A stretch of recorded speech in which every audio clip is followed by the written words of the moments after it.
Bonjour et bienvenue sur le podcast Bonne Nouvelle, tu es hypersensible et au potentiel. Cette capsule, c'est la voix des rendez-vous, la version audio du mail que j'envoie chaque matin à ma communauté. Alors aujourd'hui, j'ai envie de te parler d'un sujet que beaucoup de femmes hypersensibles connaissent très bien, le fait de dormir et de se réveiller fatiguée quand même. Et oui, tu dors parfois même suffisamment et pourtant, au réveil, tu ne te sens pas reposée. Tu te lèves déjà fatigué, comme si la nuit n'avait pas fait son travail, comme si ton corps avait dormi, mais sans vraiment récupérer. Et c'est extrêmement perturbant, parce que quand on dort, on s'attend à être en pleine forme le matin, à avoir de l'énergie pour toute la journée. Mais à la préménopause et à la ménopause, beaucoup de femmes découvrent une autre réalité. On peut dormir et se réveiller fatigué quand même. Pourquoi ? Parce que le sommeil ne dépend pas seulement du nombre d'heures passées au lit. Il dépend aussi de ce qui s'est passé dans ton corps pendant la nuit. Est-ce que ton système nerveux a pu redescendre ? Est-ce que ta glycémie est restée stable ? Est-ce que ton cortisol est resté suffisamment bas ? Est-ce que ton corps s'est senti en sécurité, nourri, régulé ? Et chez la femme hypersensible, ces paramètres peuvent compter encore davantage. Parce qu'un système nerveux sensible ne s'éteint pas facilement. Il reste en vigilance plus longtemps. Il réagit davantage au stress. Il encaisse plus difficilement les accumulations.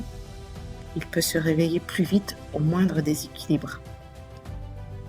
Autrement dit, tu ne dors pas seulement avec ton corps, tu dors aussi avec ton système nerveux, avec ton terrain hormonal, avec ton niveau de stress, avec ce que tu as mangé ou pas mangé. Et c'est là que beaucoup de femmes passent à côté de quelque chose d'essentiel. Elles pensent avoir un problème de sommeil, alors qu'elles ont parfois surtout un système nerveux trop chargé, une glycémie instable, un cortisol trop haut, ou un dîner qui ne soutient pas vraiment leur nuit. Résultat, réveil nocturne, sommeil léger, sueur, pensées qui tournent en boucle, cœur qui s'emballe un peu trop tôt, ou sensation étrange d'avoir dormi sans avoir récupéré. Et plus cela dure, plus tu peux croire que ton corps ne répond plus, alors qu'en réalité, il te parle.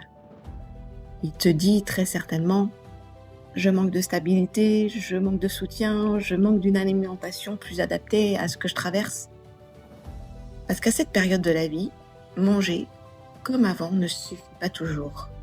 Et chez une femme hypersensible, ça peut être encore plus vrai. Pourquoi ? Parce qu'un déséquilibre hormonal ou métabolique peut se répercuter beaucoup plus fort sur ton sommeil, encore une fois, ton moral, ta patience, ta capacité à récupérer et même ta sensation d'être toi. C'est exactement pour ça que j'ai créé mon coffret « L'importance de bien se nourrir quand on est hypersensible et au potentiel ». Tu y trouveras notamment un guide entier sur la préménopause et ménopause pour comprendre ce qui se passe réellement dans ton corps quand les hormones bougent, pourquoi ton sommeil devient plus fragile et comment adapter ton alimentation pour retrouver plus de stabilité, plus d'énergie et des nuits plus réparatrices. Alors voilà, j'espère que cette capsule t'aura permis de mieux comprendre pourquoi tu peux te réveiller fatigué, même après avoir dormi.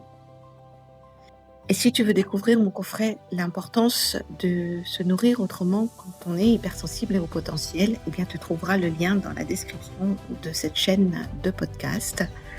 Et tout pareil, si tu veux toi aussi recevoir les rendez-vous des hypersensibles et au potentiel chaque matin. Je te dis à demain pour une autre capsule audio. Au plaisir de te rendre la vie plus douce. Souviens-toi, bonne nouvelle, tu es hypersensible et au potentiel.